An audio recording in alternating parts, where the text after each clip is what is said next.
in a satin-lined coffin. He's just lying there. He's not dead. He's just lying in a satin-lined coffin. Who does that? But the coffin was expensive. It had polished wood on the side, and it had cushy satin on the inside of it, and it was embroidered. I mean, just a rich, expensive coffin. And the thing about the coffin was, it was comfortable. It was comfortable. And immediately I thought about how oftentimes we find ourselves living that way. We live in something that's comfortable but was never meant to give us life. Y'all are quiet right here. We become so comfortable. You know, it's interesting how comfort works, because if you're not careful, something that shouldn't be comfortable becomes comfortable because you do it so often that it becomes second nature. And so we become comfortable with things that a younger version of ourselves might have never said we would ever be comfortable. We can become comfortable with pessimism, where we think that even God is trying to do something against us. We can become so comfortable with cynicism, where we believe nothing around us can change. It'll never get better. Things will never be any better than it is. Y'all are quiet. I need some amens in the house. We become comfortable with individualism, where we put ourselves before community and before God's will. We can become so comfortable with consumerism that the only way we feel satisfied is to get one more thing, one more toy, one more luxury brand, one more pocketbook, one more video game, one more thing, because we become so comfortable in consumerism. We can become comfortable in materialism, where we try to find worth and value by the things that we have and the toys that we possess. We can become comfortable in things that were never called to bring us life. We can become comfortable in workaholism, because, see, when you work real long, you work real hard, you get to cover the pain.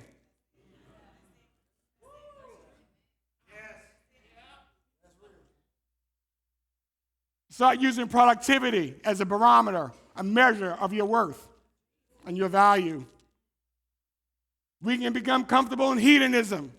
That is the pursuit of pleasure beyond purpose. You put pleasure above purpose. Comfortable in hedonism. It's not hard to be comfortable in a casket lined with satin. It's not hard. You know why? Because it becomes normal for us. It becomes easy for us. And a lot of folks are living in a proverbial casket lined with linen, satin. And let me explain. Sometimes it looks like low expectation. You aim low and you hit it and call it success.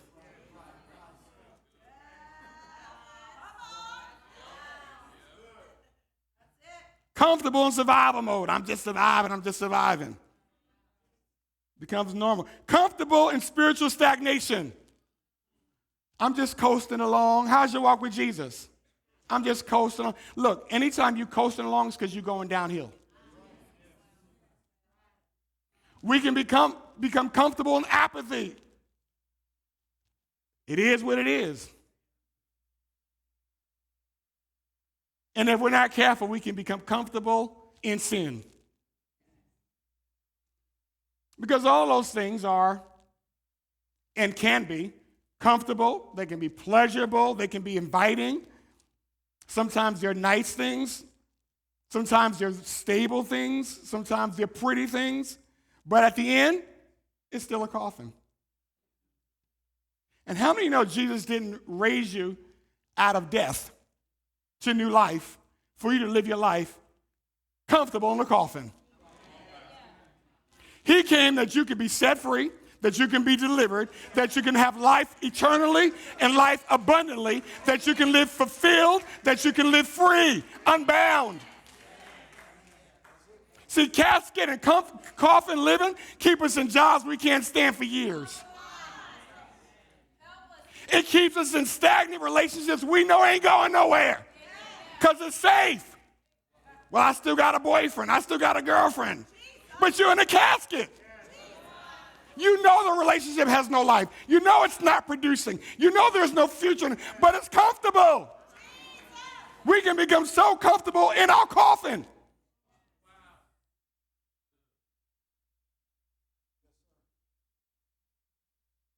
We become comfortable not developing ourselves. Let me just say this as your pastor. You better develop yourself real quick and upskill real quick.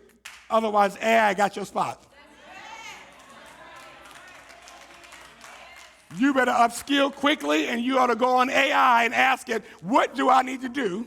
You got to ask it, what do I need to do so you don't outpace me, outgrow me, and take my spot?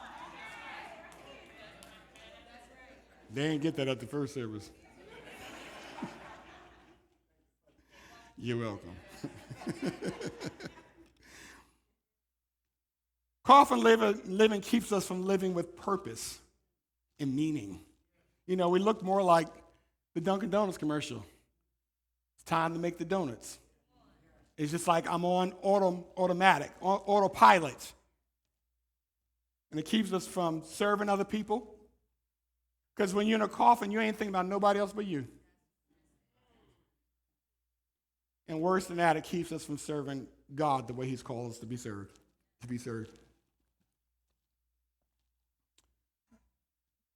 I tell folks, you know, when we had, recently we had Easter dinner, we had some family over, and Pastor Mona set the table, really decorated it really well, and full tablecloth, and all the different colors and flowers. It was an exquisite table, and then she broke out our best china. We had to dust it off first because it hadn't been used so long. And it was a beautiful dinner. It was a beautiful time, and then we've used it since then again. And my question is, why do we have all of these things? You know, we got china, but we don't use it. So she decided, you know, we got this. We might as well use it. Because sometimes we're waiting for some grand occasion, and we're missing moments that are happening on a daily basis, waiting for some grand occasion. We got stuff that we don't use. We had to have the jacuzzi bathtub, but we use the shower. I want this house right here. I like the tub in that bathroom. I had to get that big old deck off the side of my house. Wonderful, but I never have time to sit on the deck. We got all the things that we had to have, but we don't find a space to use or enjoy them. You got a whole room of furniture. Oh, don't sit on that furniture. What are you saving it for? What are you saving your best china for? What are you saving your furniture for? What are you saving your best suit for? Look, I'm saving it for some grand occasion. Don't let that be your funeral. You ought to use the suit that God has given you. You ought to break out your china now. You ought to use your furniture today. You ought to enjoy your bathtub. You ought to go sit on your deck. Why? It's not for some grand occasion, for your enjoyment today.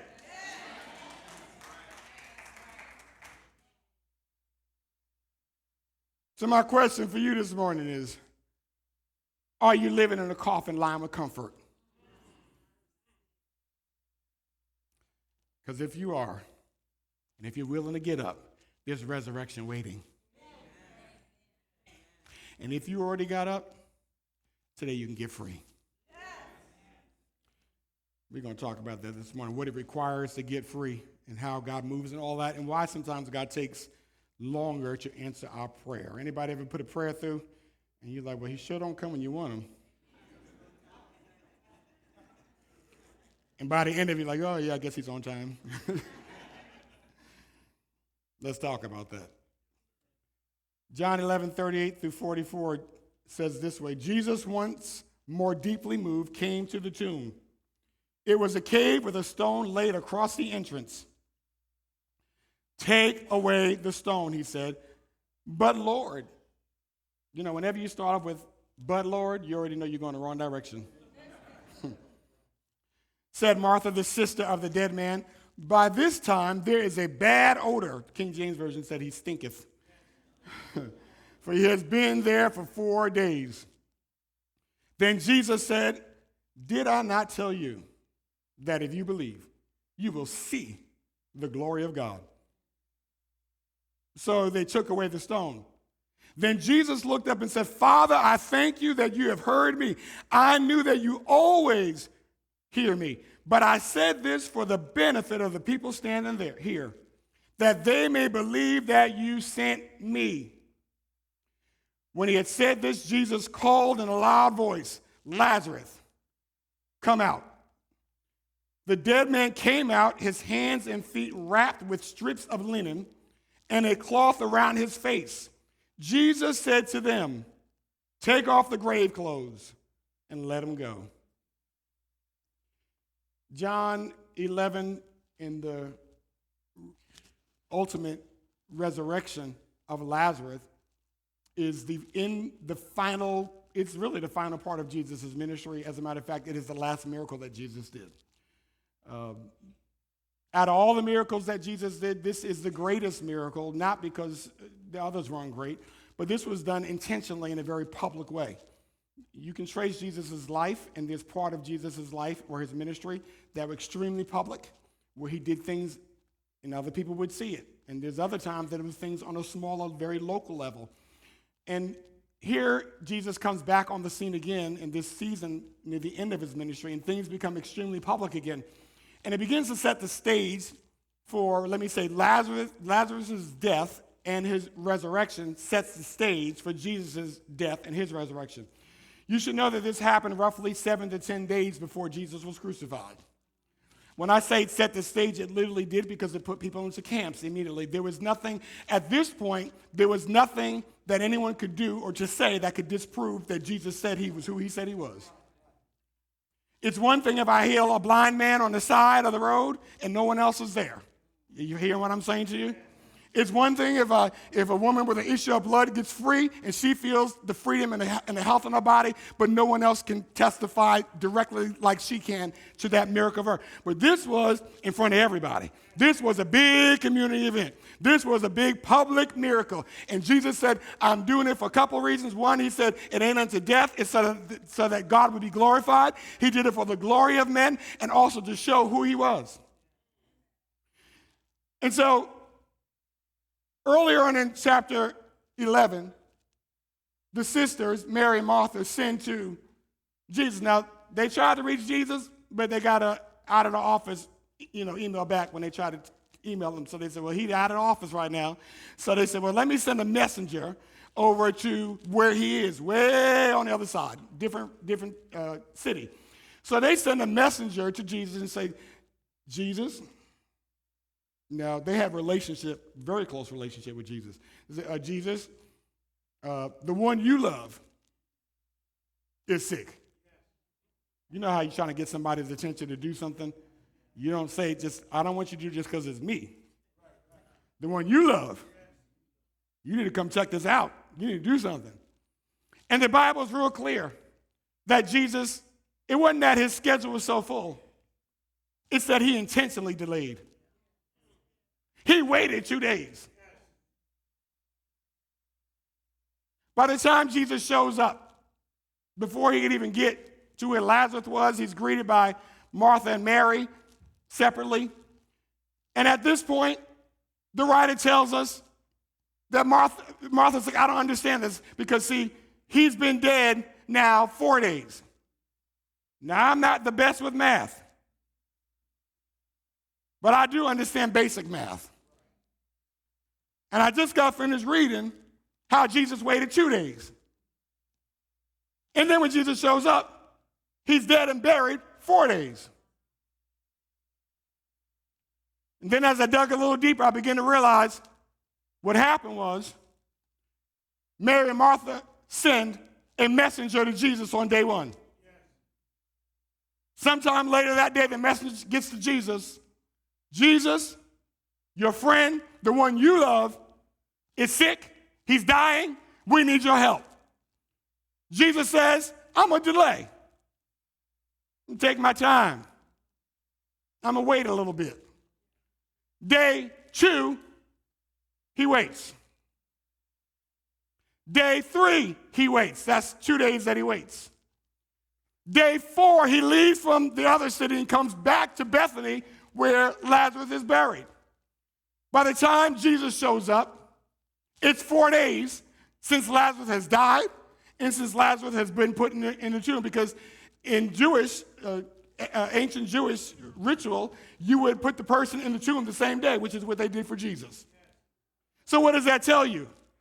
It tells me that the very day that they sent for Jesus, Lazarus died. The very day that they prayed, Lord, come help, our brother is dying. The very day that they sent for Jesus and prayed to Jesus that Jesus would help is the exact day that Jesus did not show up and that something died. Have you ever prayed and waited for Jesus to show up and something died while you were waiting? You were waiting for Jesus to come. You prayed for your marriage, but somehow something died by the time Jesus showed up. You stepped out on faith. You did something you believed God was calling you to do, and the door closed in your faith the very day you waited for Jesus to show up. You prayed for provision. And the day you expected provision, you got eviction. Have you ever prayed and waited for Jesus to show up, and something dies the day you were waiting for Jesus to show up? You trusted God with your job, and you expected Jesus to show up. And the day you expected Jesus to show up was the day you were released from your job. And something ever died the day you waited for Jesus to come. Many years ago, he doesn't live here anymore. I had a friend, he was having some struggles on his job. He was telling me about his struggles. And all those on his job that were intentionally sabotaging him. And I'd heard about it for some time, and he said, Pastor Brawley, I need you to pray with me. I said, well, what's going on? He said, well, tomorrow I got a big meeting. He said, so I need you to pray that things work out in my favor. Let's pray. Bow your head. So we prayed, went in. So the next day came, and he went to work, but he didn't call me back. So I thought, I wonder what happened. So I picked up the phone. I called him. I said, hey, what's going on? What happened today? Rewind. After I prayed with him, I said, bro, this is what I want you to do. You're going to go in there tomorrow. You're going to trust God. You're going to wear your best suit. You're going to get dressed, put your cologne on, smile, and you go walk in that office holding your head up high. So the next day, when he didn't call me, I called him. I said, Ron, what happened? He said, well, I lost my job. I said, well, at least you look good. This really happened. Really happened. Something died the day he was waiting for Jesus to come. The good news for Ron is that he went on to become a Hollywood producer in a whole different field.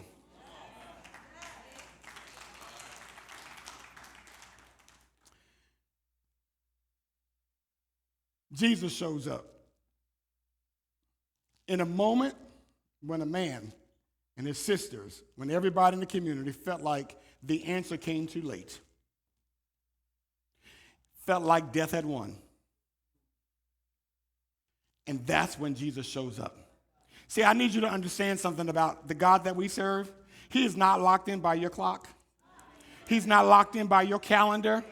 He's not enthroned inside of your to-do list, that God stands outside of time, that God is above all, he's over all, he's sovereign, he's got all power in his hands. Nothing's too hard, nothing's too late, nothing's too broken, nothing's too dead, nothing's too hard that God can't solve. There's no problem, there's no issue, there's nothing in your life that's out of God's preview, that's out of God's power, that's out of God's authority. It don't matter if it's Monday, Wednesday, Friday. It don't matter if it's day 2, 4, or 40. God is yet and still able. He's not limited by time. He's not limited by space. He's not limited by height. He's not limited by depth. He's not limited by width. He can move the mountain. He's too high. You can't go over God. He's too low. You can't go beneath God. He's too wide. You can't go around God. God can go over, under, and around everything in your life.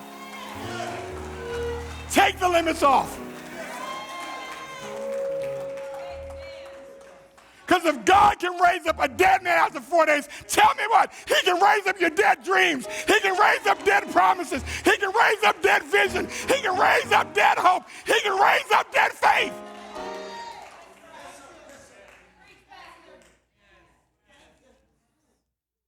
We serve a God who specializes in resurrection.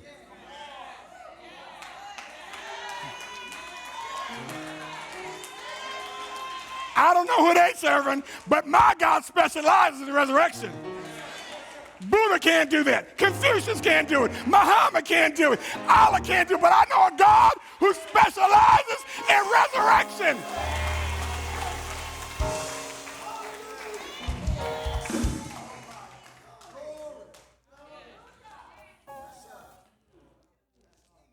Jesus tells all those that are standing around, because now it's a community event. He says, roll away the stone. I know you think it's too late. I know you think it's too hard. Roll away the stone. I came this morning to do some stone rolling. I came to do some stone rolling behind that stuff that you think is too far, that you think is too dead, that you think is too hard. We're going to roll some stones this morning. And Lazarus, Jesus stands there. And he don't have to do a whole lot. He ain't got to, do all of this and chant. All he got to do is open up his mouth and speak.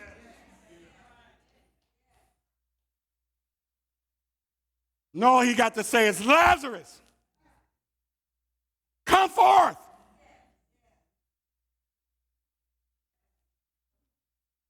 Ooh, Jesus, you look like death.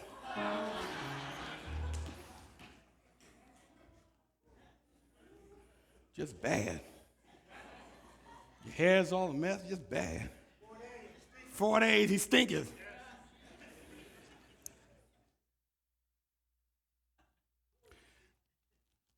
Now, these grave clothes that he's dressed in become the central point of this part of the text. Because Jesus starts saying, take off those clothes.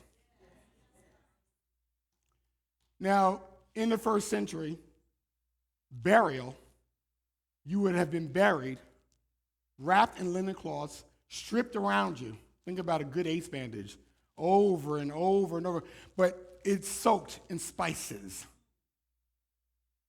The average burial cloth would have been between 25 and 50 pounds. Jesus's was 75. And what winds up happening is when he comes forth in those grave clothes, he is alive but still bound. He is alive but weighted down by the residue of death. He is weighted down by the things that tried to take him out. He is weighted down by sin. He's weighted down by shame. He's weighted down by brokenness. He's weighted down by the false labels that the culture has wrapped him inside of. He's weighted down by the wrappings of the trauma that he has experienced. And the first thing Jesus says is, get him out of those clothes. Because see, what God wants to do in your life is not just get you out of darkness and not just get you out of death, hell, and the grave. He wants to get you out and get you free. He wants to free you from every weight and every sin that has beset you. They begin to take off. He begins to say, get free. I've come to set the captive. I'm taking off all the bondage of the past. I'm taking off your brokenness. I'm taking off your shame. I'm taking off your pain. I'm taking off your sin. I'm taking off your attitude. I'm taking off the false identity. I'm taking off the lying. I'm taking off the cheating. I'm taking off the fornication. I'm taking off homosexuality.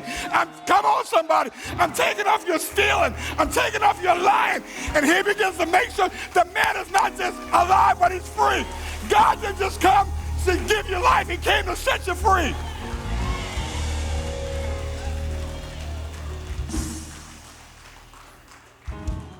Because see, I want you to write this down. That Jesus not only calls you out of the grave, he commands you to leave behind everything that tried to bury you. Everything.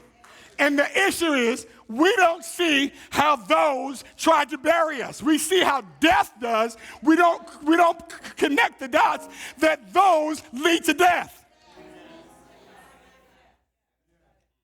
Oh, Jesus. And then what happens is, we find ourselves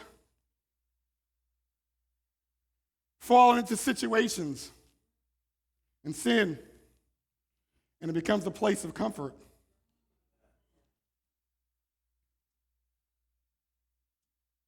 Makes me feel better.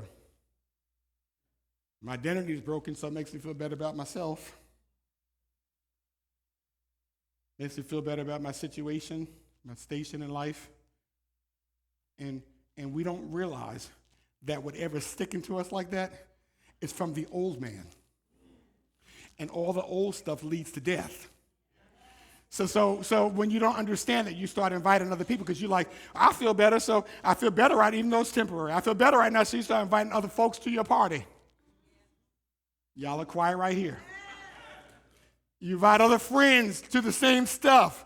But what we don't realize is that Satan knows that all of those things that we don't piece together in our lives, that we can't see, they all lead to death. And Jesus wants you to be set free, not just from death and damnation. He wants you to be set free from everything that tried to bury you. That means every attitude, every sin, every desire, every thought, every habit, every tendency. Come on, somebody. He wants you set totally free from everything and anything that connects to death.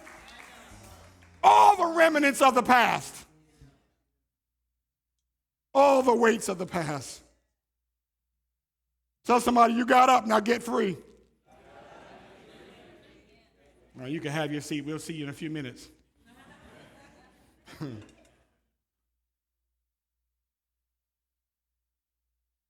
There is this, we think that Jesus has only come to save us. Can I just help you with that? Salvation is kindergarten. It gets you into the school. Salvation gets you out of death, out of the tomb. But sanctification is what changes your life. Sanctification is where those things that are connected to death, those things that don't bring life in your life, those things that displease God, those things begin to be taken off of our lives because we're being sanctified to look more like Jesus. The question is, if that's true, why are so many church folks still living among tombs, wrapped in grave clothes? I saw this in a book the other day, and I said, let me share this. It's from a song called I Miss the Zoo by Joseph Arthur. He says it this way. This is really his struggle. I miss the simplicity of addiction. I miss the fiend. I miss the return of no return as I burn in an avalanche of white snow and yellow cocaine. And this is what the author says to those lyrics. How can a person miss the very thing that ruined their career, their health, their marriage, their family, their bank account, and their self-esteem? He goes on to share on the psychological level, it's called trauma bonding or addiction nostalgia, where we long for something harmful because it once gave us relief. And I thought that is a great picture of sin. It's harmful, but I still want it. It's harmful, but I still long for it. And the reason that I still want it and I still long for it is because it brings comfort. Y'all are quiet right here. Because Hebrews tells me that the pleasures of sin last for a season. You know what that tells me? Sin is pleasurable. Sin got pleasure. Look at your neighbor and say, sin got pleasure, and you know exactly what I'm talking about. You're looking all sanctimonious. Made me break out a word I don't ever use. Sanctimonious. Sin is desirable, it's pleasurable, and it can become comfortable. It can become a coffin of comfort because it cannot give you life. It's still a coffin. You got to get in your heart this morning that I'm not only getting up, but I'm getting free. I'm getting free. I know it was passed down from my father, but I'm getting free. I know what my friends are doing, but I'm getting free. I know what my past is like, but I'm getting free. I know what they've said about me, but I'm getting free. I know the longings and desires on the inside, but I'm getting free. I don't care what the devil says. I don't care what haters say. I don't care what even my own guilt says. God, I'm getting free. Because if you can get me out of death, you can get me free. I want to live right, walk right, talk right, be right, pray right, serve right. I want to stand before a holy God right.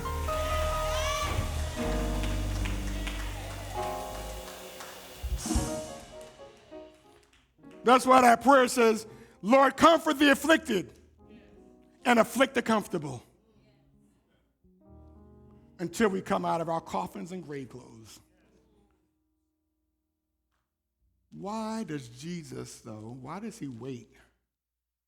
Why does he wait 2 days? And what does that mean when I pray, when you pray? This was his friend. Lord, if that's what he does to his friends.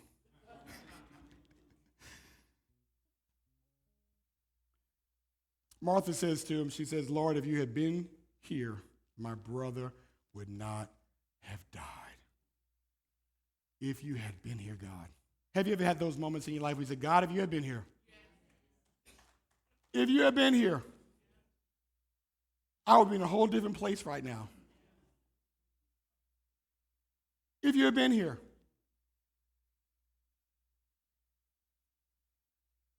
Later on, Jesus, in verse 25, Jesus says, Martha, I am the resurrection and the life. See, there's two different things, there's two different conversations. Martha is talking about Jesus as a healer. She's talking about what Jesus can do. You were here, you could have did something. I've been part of your ministry. I've supported your ministry. I had you over for dinner many times. I'm your friend. I know what you can do. She's talking about what he can do. Jesus says, I am the resurrection and the life. She's talking about what he can do. He's talking about who he is.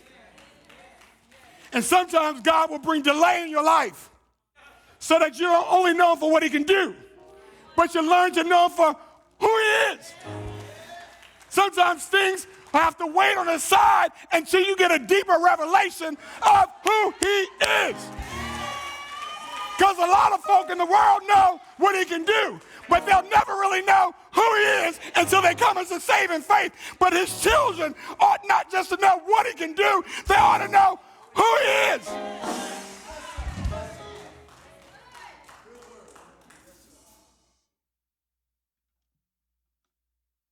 Sometimes God will delay the miracle to deepen your faith.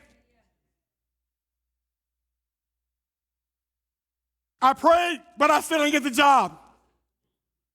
Doesn't mean you're denied. But I can rest assured that he's deepening your faith. Your body's rocking with pain, and you've been praying, been on a prayer call, got a prayer partner, you've been praying, looked like nothing has changed. I have been there. Let me tell you something. It's not that God can't do it. He might just be deepening your faith. You've been praying for your children. You raised them the right way. You gave Christ to them, and they're going doing every kind of other thing outside, and you're saying, God, I've been crying out for my children, and he's not touched them yet. Listen, delay does not mean denial. He might just be deepening your faith.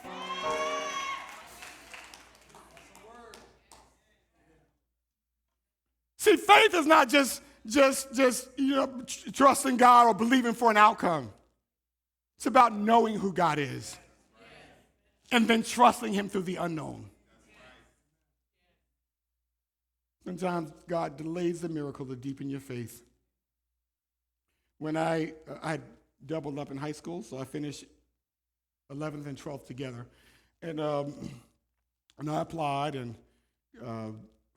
at school.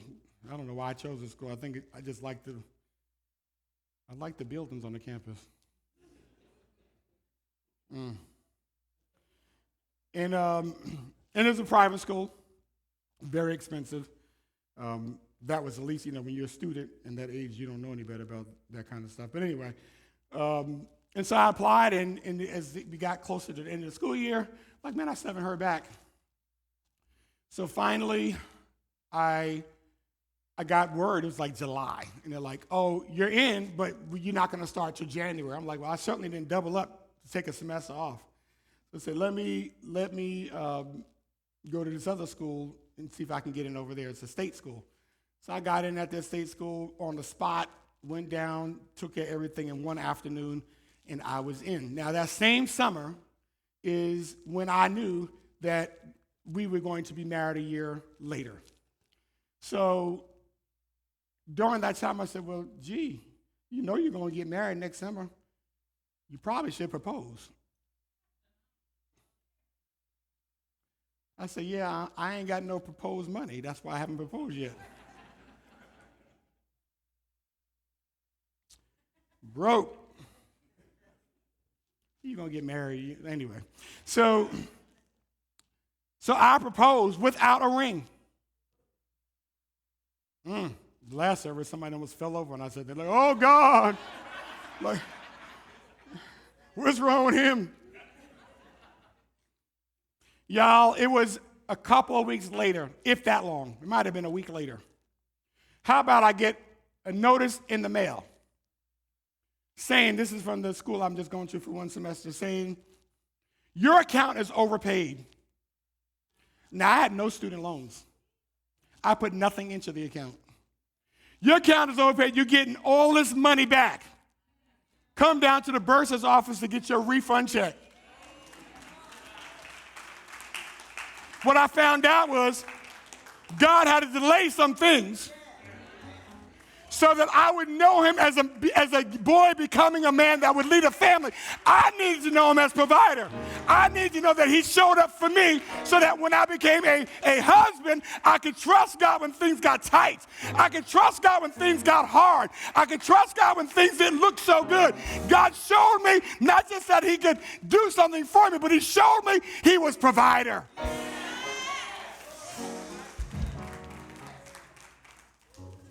Sometimes he'll delay that miracle just to deepen your faith. He wants you not just only to know what he can do, but who he is. My God. So Jesus calls Lazarus out of the tomb, and Lazarus comes forth. Where's Lazarus at? He probably on coffee break. Come on, Lazarus. He's been Lazarus for 2 services. We're going to have to get you something out the cafe on the house. Just feel so bad. But you're good, Lazarus. Thank you. So here's the interesting part. When Lazarus comes out, the Bible says in 44, the dead man came out, his hands and feet wrapped with linen strips, or strips of linen, and a cloth around his face. And Jesus said to them, "Take off the grave clothes and let him go." Where's my them?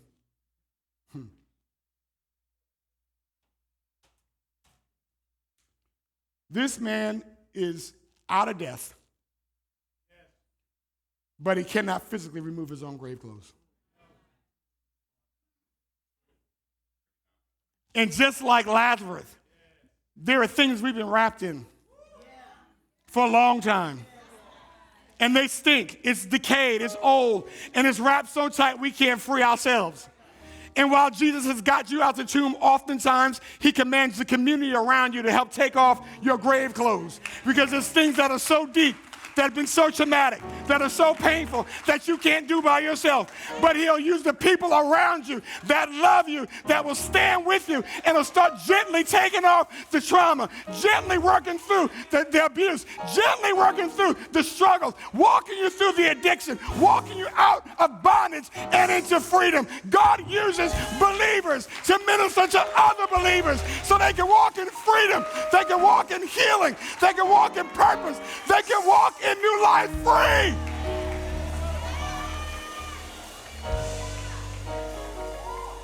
That's why we need other believers. That's why we need the church of Jesus Christ. Because see, freedom is not just personal, it's relational. It comes in the context often of relationships.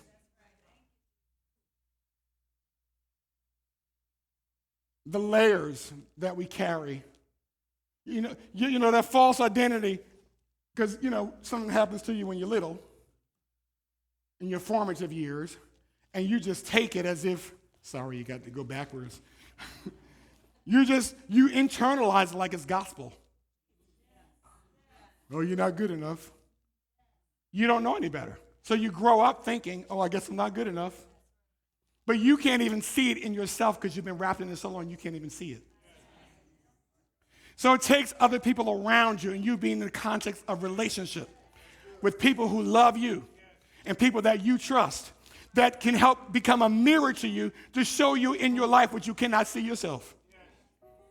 And as it begins to come out, they're the same people that begins to encourage you. You have what it takes. I believe in you. You're going to make it. God's with you. You're mighty in God. You're an image bearer. You're fearfully and wonderfully made. You're more than a conqueror. There's nothing too hard for God. You're the apple of his eye. You're his chief creation. You are his masterpiece that he's writing, his poem that he's still writing. You begin to speak into them. I had a brother just yesterday, thank you, sir. I had a brother just yesterday who I just sent out a few because it's so hard for me on Sundays on these Sunday holidays to say anything to other people because of what I do. So I said, well, let me just I got a few minutes, let me just text a few people. And one of them, I don't talk to him that often, but we talk. And one of them, he's a national gospel artist. And I just texted him, I just felt you need to just share this text with him. So I texted him right quick. And he texted me, I don't think the text went through, about 5 seconds. He's like, you have no idea what you just did. I said, what was that? He said, I am struggling so bad right now in this moment. From things that has happened to me in my childhood related to my father and how they impacted my life. And my whole life looks so different than what I would have had it to be if it was up to me. And the pain was there. And I didn't do a whole lot because it was a text conversation, only so much you can text. But what I began to say to him, I said, I see how you love your children. I said, I need you to understand the courage and the honor that you walked in to give to them what your daddy never gave to you. All I was doing in that moment, I couldn't do all the unwrapping, but I did my part of unwrapping in that moment. This other thing that was trying to wrap itself around him. We need people in our lives. Satan loves for you to be isolated. He loved the pandemic. He's like, well, I got you real good. Isolated, alone, because you're weakest when you're alone. He loves it. He loves it when we isolate. He loves it when, well, I ain't never going back to church again. Nobody church. I'm just serving Jesus by myself. That is prime property for Satan. He knows you have no support. He knows that you have no mirror. He knows you have no accountability. He knows you have nobody that loves you with the love of Jesus in front of you. He loves it. He loves Christianity 101, United States Western Christianity, because it's all about me, me, me, me. But he knows also, God knows that your sanctification, he knows your transformation, he knows your encouragement, he knows your deliverance often happens in community.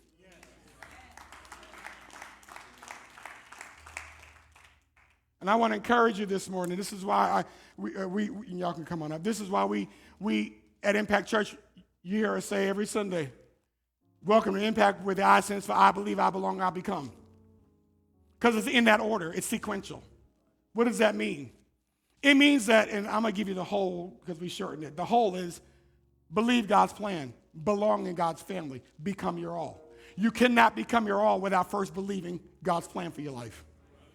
That's salvation. Nothing's going to happen until salvation happens. You're going to still be wrapped up in you, wrapped up in your past, wrapped up in all the stuff that's happened or happening in your life. And you can believe God's plan, but without the belonging part, you'll never become who God has called you to become.